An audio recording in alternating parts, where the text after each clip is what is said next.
আসসালামু আলাইকুম। আশা করি সবাই খুব ভালো আছেন। আজকে আমি যাচ্ছি আমার হাসব্যান্ডের বড় বোনের বাসায়, আমার ননাসের বাসায়।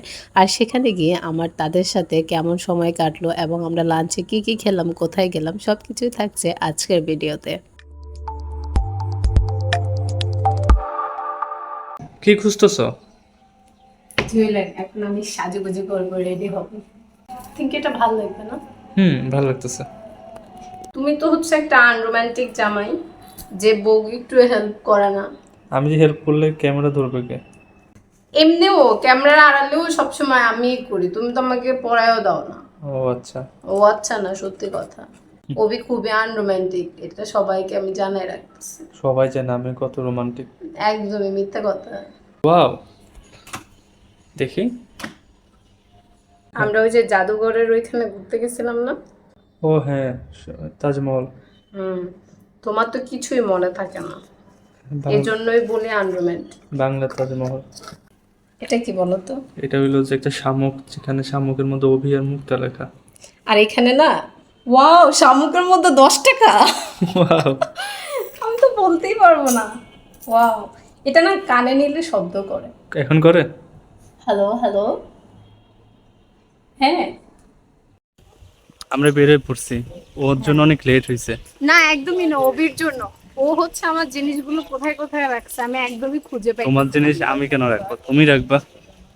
আমি ঠিকঠাক জায়গায় রাখি, ও কই জানি লুকায় রাখে, আমি আর খুঁজেই পাই না। সাবধানে, সামনে পানি, বৃষ্টি হয়েছে। অনেক বৃষ্টি হয়েছে।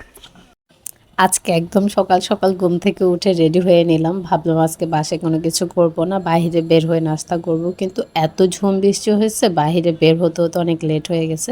তো এই জন্য ভাবলাম তেমন কিছু খাবো না, একটা সিঙ্গারা খেয়ে নিই। তারপর ওবে বাইকে তেল ঢুকায় নিল, কারণ যেহেতু আমরা অনেক দূর যাব, এই জন্য আমরা আগেই চিন্তা করলাম যে তেল ঢুকায় নিই, যাতে বাকিটা রিল্যাক্সে যেতে পারি। এখানে আমি ওর সাথে একটু মজা করতেছিলাম। ফাইনালি তেল ঢুকানো ডান। এরপর আমি লক্ষ্মী মেয়ের মতো সুন্দরভাবে হেলমেটটা পরে নিলাম, কারণ এই হেলমেট পরা নিয়ে জীবনে অনেক শিক্ষা পাইছি, অনেকগুলো মামলা খাইছে ওবি আমার কারণে। এই জন্য সবসময় বাইরে গেলে এখন আমি সুন্দরভাবে হেলমেট পরে নিই। এখনো জ্যাম ছেড়ে নেই।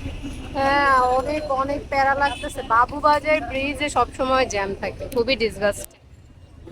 জ্যাম ছাড়ার পরপরই আমরা চলে গেলাম সোজা ফল কিনতে। দেন এখানে দেখলাম অনেক ফ্রেশ ফল বিক্রি করতেছিল, আর মামা বলল ফলগুলো খেতে অনেক মিষ্টি। দেন উনি কাটলো, আমাদেরকে বললো আপনি চেক করেন তারপরে নিয়ে যান। তারপর আসলে খেয়ে মনে হলো যে মিষ্টি। তারপর আমরা এখান থেকে মালটা নিলাম আর আপেল নিলাম। দেখতে এত জুসি আর ফ্রেশ লাগতেছিল। আমি যেহেতু নতুন বউ, তাহলে তো মিষ্টি ডেফিনেটলি নিতে হবে। তারপর চলে গেলাম মিষ্টি কিনতে। দেন মিষ্টি কেনার পর আমরা রিক্সা করে আপুর বাসায় চলে যাচ্ছি। তোমরা নিশ্চয়ই ভাবছো তাহলে বাইক কোথায় গেল।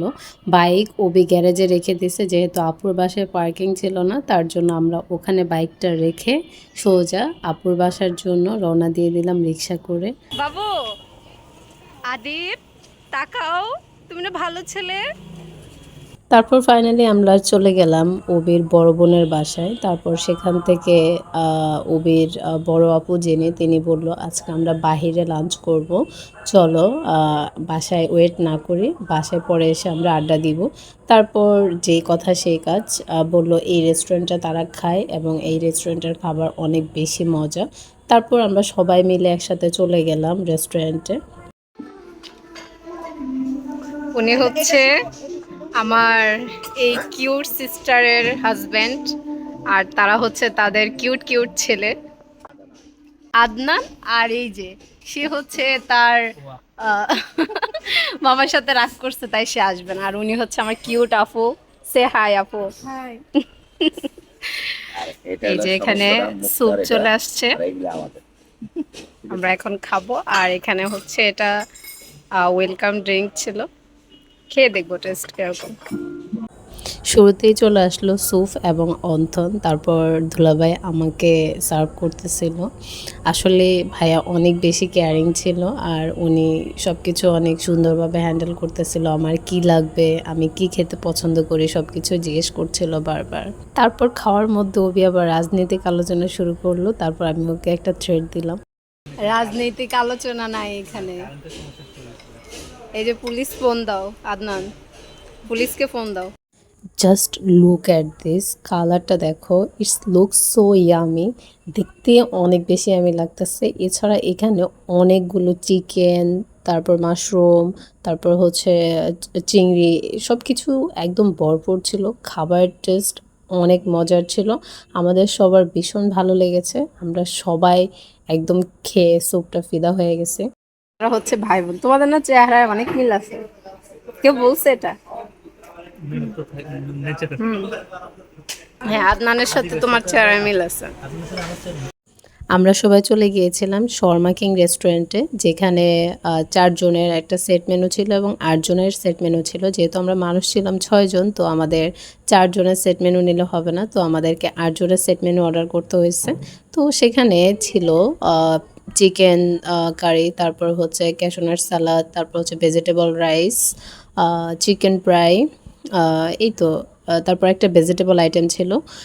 খাবার বেশ ভালো ছিল। এছাড়া এখানে অ্যাপিটাইজার হিসেবে ছিল থাই স্যুপ, তারপর হচ্ছে অন্থন, যেটা অনেক ক্রিস্পি ছিল, খেতে অনেক টেস্টি ছিল। আমার কাছে ভীষণ ভালো লেগেছে। দিস ইজ মাই প্লেট, আমরা খাবো। আদনান, খাবার কেমন? মজা? ও আগে থেকে খাইছে, এজন্য ওকে জিজ্ঞেস করলাম। উনি হচ্ছে আমার হ্যান্ডসাম ভাইয়া। প্রশংসা তো অনেক হলো, এবার হচ্ছে খাওয়ার পালা। তো এজন্য আমি প্রথমে আপুকে খাওয়াই দিলাম, তারপর আপু আমাকে খাওয়াই দিল। দেন দেখলাম যে ভাইয়া তাকায় আছে, তো চিন্তা করলাম মনে হয় ভাইয়া একটু হিংসে করতেছে। তারপর আমি আর কোনো কিছু চিন্তা না করে ভাইয়াকেও খাওয়াই দিলাম। আদনান নাও, নাও নাও, খাওয়াই দিই। আগে মামি ডাকো, মামি ডাকো, বলে মামি একটু খাওয়াই দেন। বলো, আচ্ছা ওকে বলতে হবে না, হাত ধরো। দেখি হিংসে করতেছো? ওকে, তাহলে ঠিক আছে, উঠাইতে হবে একসাথে, একসাথে আমরা এভাবে উঠাবো। আচ্ছা, চিয়ার্স। সবাইকে মোটামুটি ডিরেকশন দিয়ে লাঞ্চের চিয়ার্স কমপ্লিট। এখন আমরা হচ্ছে বউ আর ননাস মিলে একসাথে একটু ফান মাস্তি করতেছি। তো এদিকে দেখলাম উবি এবং আদিব দোলনায় বসে আছে, আর যখনই আমি ক্যামেরা অন করলাম তখন আদিব মুখ লুকিয়ে ফেললো। এটাই ছিল আমাদের ফ্যামিলির কোয়ালিটি টাইম। তাদের এছাড়াও ভিতরের যেই ইন্টেরিয়র ডিজাইনটা সেটা অনেক বেশি সুন্দর ছিল। এছাড়াও ফ্যামিলির সাথে কাটানোর জন্য খুবই সুন্দর এনভায়রনমেন্ট। আমার খাবার থেকে শুরু করে রেস্টুরেন্টের ডিজাইন সব কিছু অনেক ভালো লেগেছে। এই রেস্টুরেন্টটা হচ্ছে রামপুরা বনশ্রী ডি ব্লক ফরাজি হসপিটালের পাশে। তোমরা যদি ফ্যামিলির সাথে কোয়ালিটি টাইম স্পেন্ড করতে চাও তাহলে তোমরা চলে যেতে পারো শর্মা কিংয়ে। এটাই ছিল আজকে আমাদের লাঞ্চ টাইম এবং family time. By the way, এটাই কিন্তু শেষ ভিডিও না, এরপরে বাসায় যাওয়ার পর কি কি হয়েছে এটাও কিন্তু আসতেছে নেক্সট ব্লগে।